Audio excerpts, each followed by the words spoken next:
Hey everyone.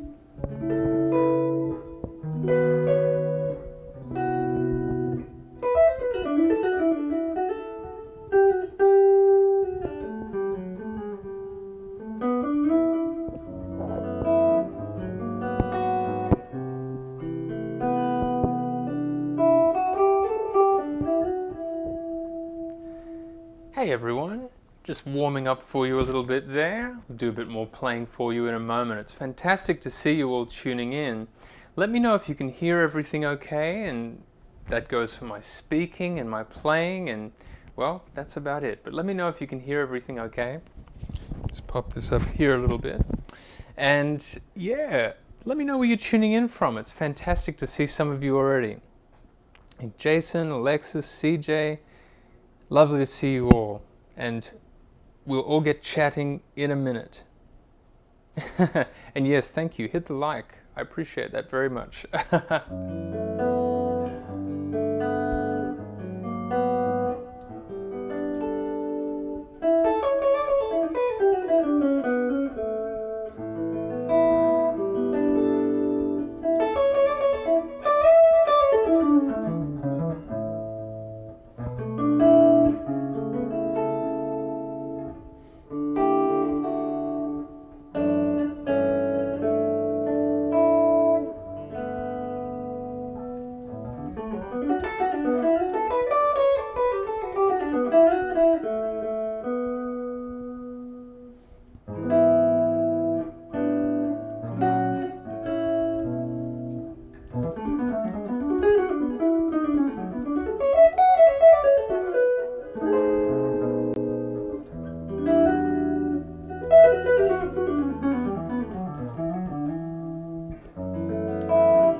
Fantastic. Hope that's sounding all right for you, and it's again wonderful to see so many of you joining in today. Hey CJ, Alexander, hey Tristan, Ness Force, great to see you. Peter, thank you so much. Hey CJ, you ask, is this partially a Q&A? It is indeed. We're going to be talking today all about practice routine, how to construct a really useful practice routine. And I'll give you my insight, and I want to hear your insights as well, or any questions that you have. So make sure you jump in the chat, let me know what your questions are, and also let me know where you're tuning in from if you haven't already. So I see, hey CJ, you're in Buffalo, Western Massachusetts, fantastic to see where you're all tuning in from. Hey Peter, you're in Winnipeg, excellent. Great to see you all, and keep letting me know where you're tuning in from. So yeah, today we're going to talk about 6 steps to practice success. That's almost a tongue twister, isn't it? But I talked about this a little bit recently in a video where I addressed the 10,000 hour rule, which is a commonly discussed idea about taking 10,000 hours to achieve some degree of mastery, and this was of course popularized by Malcolm Gladwell in his 2008 book Outliers. Some of you might have seen that video. I'm going to be talking less about the 10,000 hours and more about a 6-step practice routine that has helped me a lot. And what'll make this a little bit different from that video is I'll talk about it, but then I want you to talk about it too. I want to make sure that we can have a really, I hope, constructive dialogue about this particular topic, because a lot of people ask me all the time, how do you actually structure a practice routine? It's, I think, what really can make or break you in terms of being a competent, fluent player is being able to manage time and being able to cover ground in a useful, constructive manner. So let's check it out. Hey everyone, I see more people tuning in. Hey Manuel, Norway, wonderful to see you. Brian in Alabama, thanks for tuning in, Brian. And of course, say hi to our moderator, Vienna Lorraine, right here. So before we get started, I should also say that today is the last day for 15% off at bensguitarclub.com. If you're interested in checking out some of my guitar masterclasses or my bundle packages, you can get 15% off everything ending tonight with the code OCT23. And you can check out my guitar masterclasses, including my latest guitar masterclass, Improvising with J.S. Bach, which is all about taking the language of Bach and applying it to an improvised language, which is something I've done a lot of. So I'd love for you to check that out and get 15% off. And also all of my bundle packages, including my latest bundle package, the BGC bundle, which contains all 11 guitar masterclasses in one package at a special price.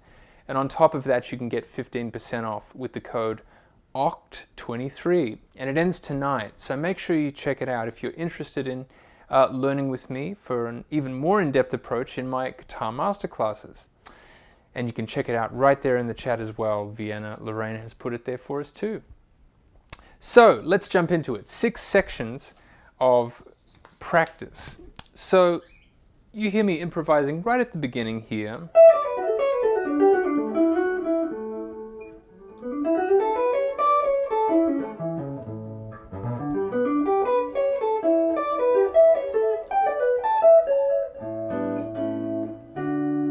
You can hear a lot of scales and arpeggios, and really the approach to practice that we're going to be talking about today relies heavily on having a great knowledge of scales and arpeggios, a lot of which I do discuss in my How to Practice courses at Ben's Guitar Club. But we're going to talk a bit about how to really organize a practice schedule into 6 sections, and you don't have to go through all 6 sections in one day, but you can spread them out across a week or across a couple of days or a month, however you see fit. But a quick word on the 10,000 hour rule. Yes, that concept of mastery was popularized by Malcolm Gladwell in about 2008. It was adapted from research by the Swedish psychologist K. Anders Ericsson, who was widely known for his research in an area referred to as deliberate practice. Now, Ericsson referred to Gladwell's usage of the 10,000 hour rule, quote unquote, as a provocative generalization. So there was a slight bit of disagreement between the two of them, the more or less the originator of the idea and the author, journalist who popularized it. So let me know what you think about that. 10,000 hours, merit or no merit? Jump in the chat and tell me what you think. Anyway, so let's jump into it. I can't tell you exactly how much you should be practicing every day, but the 6 sections for practice that I like to jump into are beginning with a warm-up. That's number 1. The second is getting into some voice leading. So voice leading is something that you may already be familiar with, but we're going to get more into it in a moment. The third section is chord voicings. Very, very important. 4th section is transcription. The 5th section is playing, and I'm talking about practicing playing. That's the 5th section of practice we'll be talking about today. I'll explain more about what that means. And the final, last but not least, is sight reading. Very important. Oh, I have found it to be important. It's something that some guitarists don't do and are still tremendously successful or great players, but it's been helpful for me. So, let's start with a warm-up. Section 1. For me, my warm-up consists of usually going through scales and or arpeggios in 12 keys. And it usually starts off very, very slowly. Now, if you have any questions about these sections, jump in the chat and let me know, and we're going to have a good talk about it after I go through all 6. So number one, a warm-up. Let's say I have a G major triad and I'm going to play it at a very slow tempo of 90 BPM.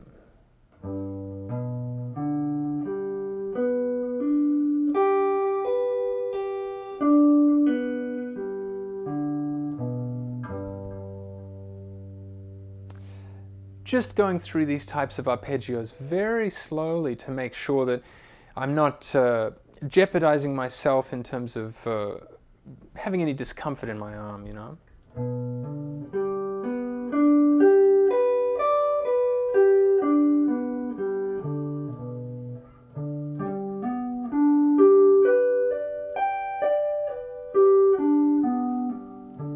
And so on.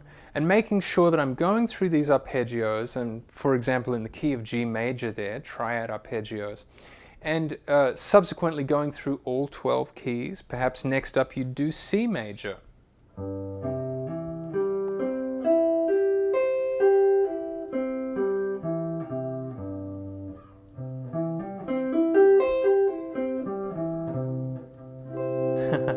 Until you've gone through all 12 keys, and make sure that that's something that you do every day, because these arpeggios for me are the foundation of my improvisational language. Triad arpeggios, seventh chord arpeggios, and oftentimes I pick, let's say, two families of arpeggios, maybe major triad and major seventh arpeggios. Go through the triads in 12 keys, go through the major seventh arpeggios in 12 keys. And for me that constitutes a warm-up and gradually increasing my tempo as I go. So let's jump into the chat real quick. Jason, you have all 3 volumes of How to Practice, highly recommended. Thanks, Jason, I really appreciate that. I hope it's helpful for you. I really go into depth with these arpeggios, and I hope that it has helped you. I'm so glad to hear that. Sound Sprut, don't agree. You can be practicing things absolutely wrong in terms of sound because of lack of ear understanding, and in terms of technique itself, economy, motion, and no progress, for example. Well, that is a fair comment. I don't know if that's something that is true in terms of what I'm discussing right now, but if that's worked for you in your practice, then that's certainly a valid point. Fair enough. So let's move on from the warm-up, section number 2. Voice leading. So we're going to take those arpeggios that we used in the warm-up and we're going to connect the arpeggios. So voice leading is essentially making a connection between arpeggios, one to the next, or scales, one to the next. And you can certainly apply voice leading to chord voicings as well, moving each voice of a chord voicing smoothly from one to the next. So voice leading can apply to all of those things if you're unfamiliar with the definition. So perhaps we could take a classic 2-5-1 progression in C major, which may not be the most harmonically tantalizing progression of all time, but it is definitely fantastic to be able to get through it as a framework to understand voice leading. So 2-5-1 in C major, D minor, G7, and C major 7. Chord 2, chord 5, chord 1. So what we can do even is just take some basic arpeggios like a D minor 7 arpeggio. Then we go to a G7 arpeggio. It can just be a consonant arpeggio. And then connect that up with a C major 7 arpeggio.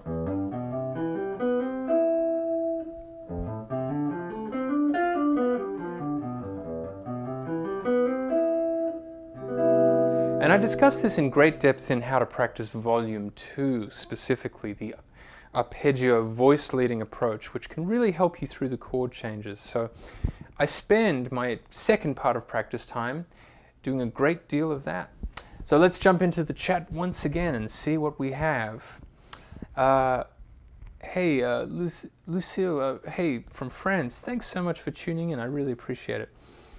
Carl, you ask, metronome on the warm-up, yay or nay? I say yay, metronome on the warm-up. I I love it. I think that it's just great to have a steady pulse from a metronome going from the very beginning of your practice to just keep you grounded and centered. And yeah, metronomic pulse really helps that you've established time right from the first notes you've played on guitar in a given day. So I agree with that for sure. Good question. All right, section 3. Let me see, what else do we have here? Where am I going next? Chord voicings. Pretty important chord voicings, and unfortunately they get overlooked a little bit in terms of understanding chord voicings in depth on the guitar. Because, if I may say, I love the guitar very much. The guitar is a slightly illogical instrument when it comes to chord voicings by comparison with, say, the piano. The piano is, as you can see behind me, I have a piano keyboard, which I use for various things. The piano is laid out in a slightly more logical manner than the guitar. The guitar is, of course, tuned in fourths up to the G and B strings, where you have a third. And then from the B to the high E string, once again, you have a fourth, which certainly makes sense in terms of an open E chord,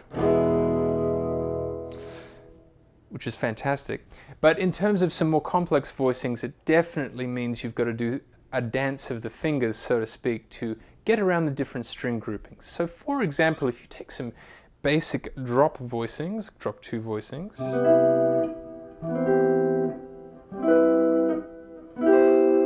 even just material like that can be very important to go through in as many places on the neck as possible. Make sure you have a thorough understanding of drop voicings.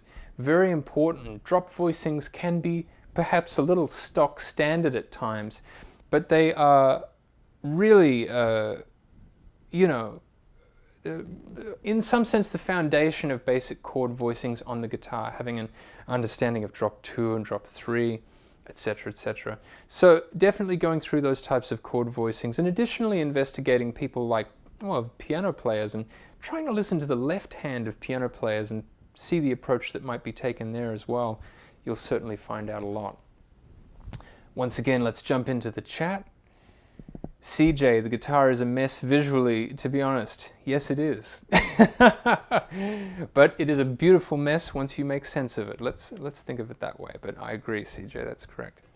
All right, next up, section 4, transcription. Now, I can't really show you much transcription because it's, technically speaking, on the written page. So, but let me give you an example. In my latest online course, masterclass, Improvising with J.S. Bach, I have a transcription that I did of a Bach piece, Bach violin piece, which I transcribed myself in tab and notation. And you can check that out in Improvising with J.S. Bach at bensguitarclub.com. And that, for me, was an interesting transcription exercise because I had to work out the fingerings for myself because, after all, it's a violin piece of music. So, with that in mind, transcription of, let's say, jazz soloists, maybe there's a rock guitar solo that you love, maybe there's a Bach violin sonata that you love. I think that transcription is very, very important, and I think transcription begins with playing the material on the guitar, and the notated transcription, in my opinion, some may debate me on this, and I'd love to know your opinion, the notated transcription is in fact purely for documentation purposes. I think it's great to also go back and revisit things that you have notated, transcribed. So transcription, very good. Let me know if you have any questions about it. Emmett, when practicing, how do you conceptualize shifts between keys? Do you think purely in terms of intervals or memorize shapes and positions? Where does active building of scales, arpeggios meet memorization? Wow, that is a fantastic question. I'll give you an abbreviated answer because that is such a great question. I could probably do an entire live stream or masterclass on this, so good on you for asking that. Conceptualize shifts between keys. For me, I'm looking for what I like to call a logical point of connection between two arpeggios as the chords change, or as we modulate in some sense. So I'm looking for a logical point of connection between two arpeggios. Perhaps that's a half step, perhaps it's a whole step, certain intervallic patterns that we can be aware of. I'll have to go through this in some more depth at some point, but great question. And we'll jump into some the rest of your questions in a moment. Let's get through the final two sections. The fifth section is playing, making sure that you can actually utilize some of this material in action, which I think is really important. Making sure that you can put on a play-along, for example, of just a 2-5-1 progression, or perhaps an open chord, one-chord vamp, and make sure that you can apply some of these materials in real time. Once again, some may disagree, but I think that it's important to practice soloing, practice constructing a solo in the moment at home before you get to the gig, because it'll just make you all the more equipped to execute this material in the moment. So I think that's really important. So we have one more section here, but before we jump to that section, make sure that if you do want to check out any of my guitar masterclasses at bensguitarclub.com, or any of my bundle packages, use the code OCT23. It ends tonight in a matter of hours, tonight Eastern Time, US time. You can check out my latest masterclass, Improvising with J.S. Bach, or my How to Practice courses, anything really, with that code for 15% off, as well as the new BGC bundle, which has all 11 masterclasses at a special price, and I'd love for you to check that out. You can get an additional 15% off that and everything else with the code OCT23. Ends tonight Eastern Time, US Eastern Time. The final section is sight reading. Now, what are we going to do about sight reading? It's the thing that has plagued guitar players for a long, long time.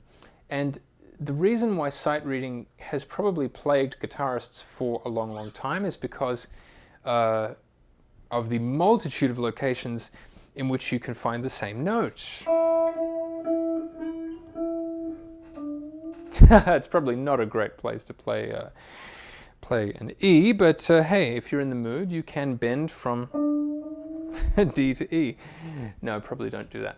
Anyway, someone who was noted as a great session reader of his time, and of course a great player too, but someone who's famously a great reader was Lee Ritenour, and I remember him talking about that in an instructional video from the 80s called Guitar Secrets, making sure you knew all the many locations of the same note on the guitar neck. And Mick Goodrick, of course, had his own approaches in terms of single string studies to try and make sure you knew the locations of notes as well.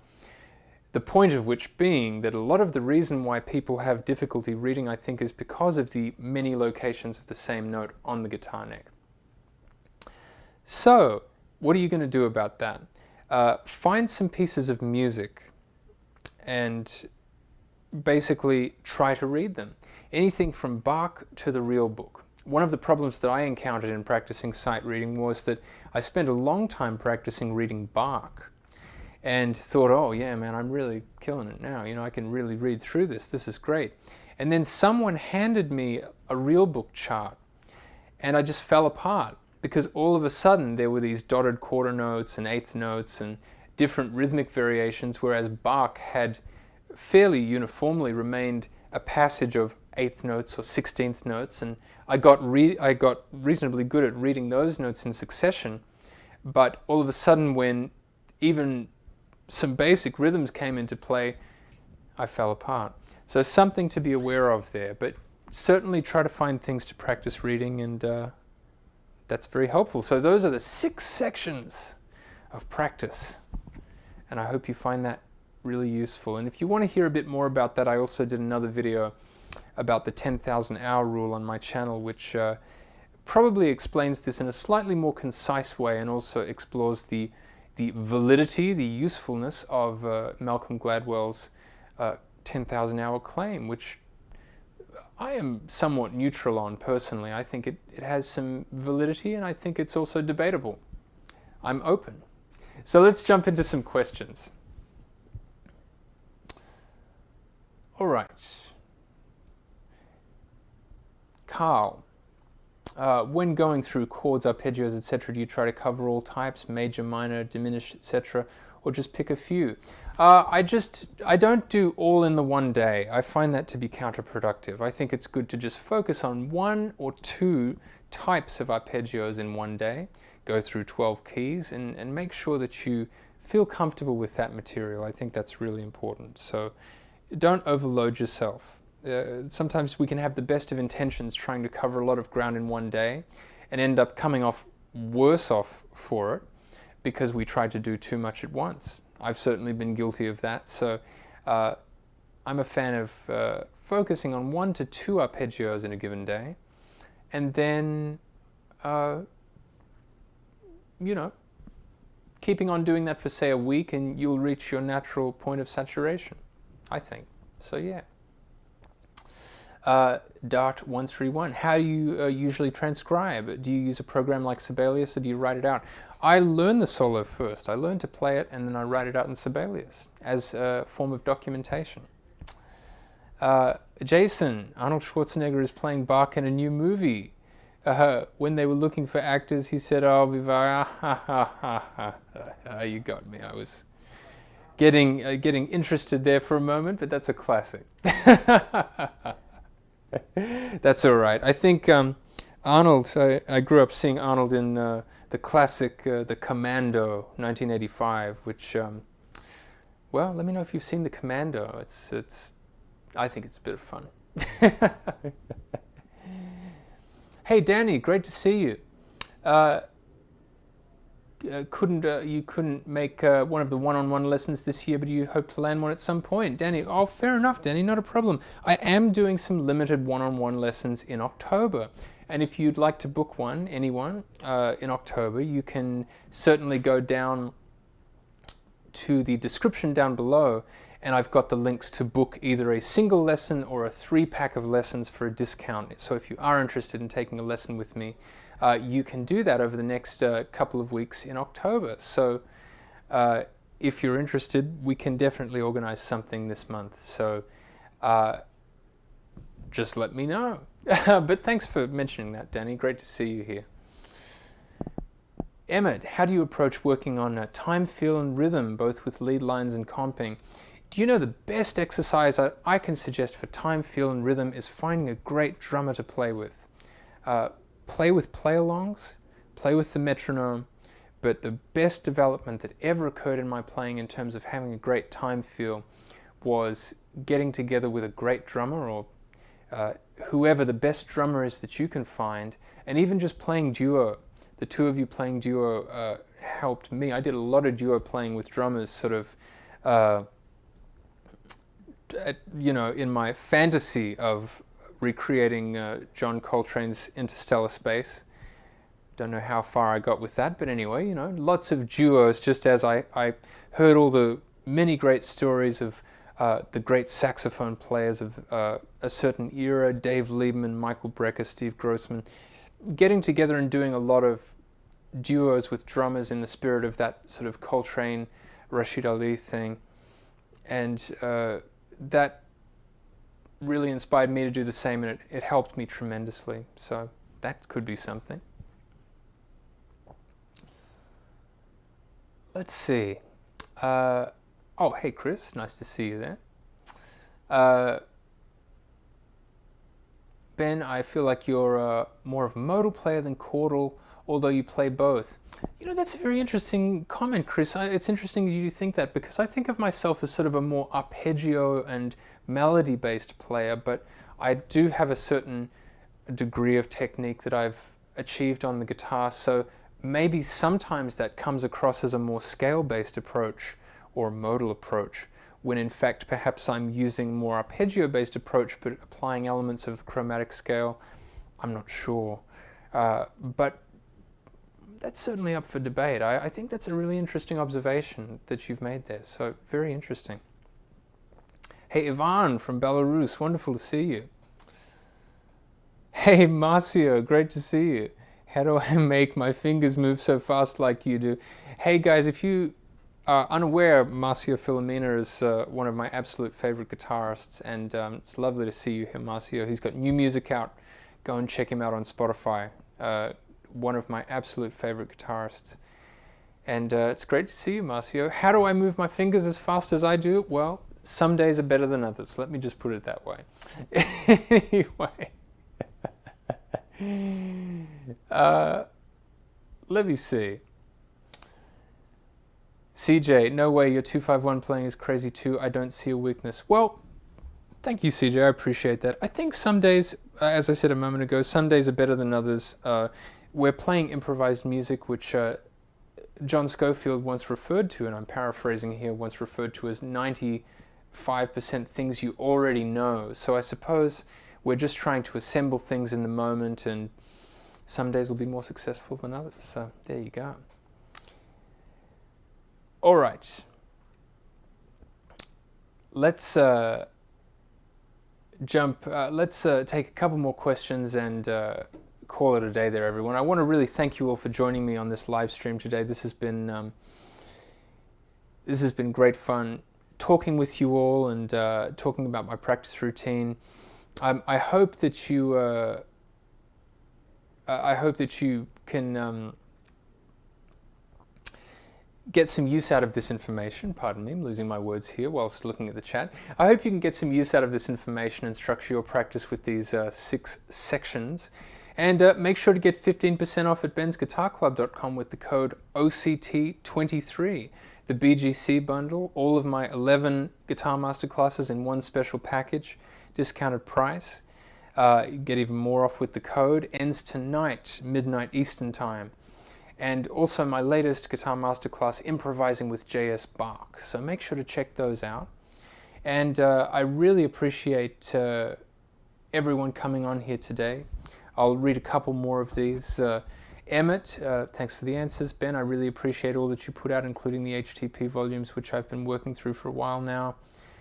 Thanks so much, Emmett. So glad you enjoyed the How to Practice courses. That's fantastic. Always glad to hear it. Jason, do you ever crank up the distortion, gain, overdrive, and just rock out? I do, and you'll be hearing a bit more of that soon, I promise. CJ, thanks for streaming today. Thanks for joining me. Thank you for joining me, everyone. And Stefano, I'll answer your question and then we'll be done for today. Hi, Ben. How do you approach changing fingerings when you improvise? Well, that's a fantastic question. A lot of my fingering ideas came from just experimentation and trying to play some wide interval ideas that required or necessitated some interesting stretches, and then making sure that I was voice leading appropriately with those stretches. So that would be my short answer. I hope that's helpful. But anyway, make sure to join me for my next live stream, everyone. Thank you so much for jumping on here. And make sure to check out my discount code ending tonight if you're interested in learning with me at bensguitarclub.com. And you can also take a lesson with me through the links down below in the description too. Thanks everyone. I appreciate it very much. And I will see you soon. Bye.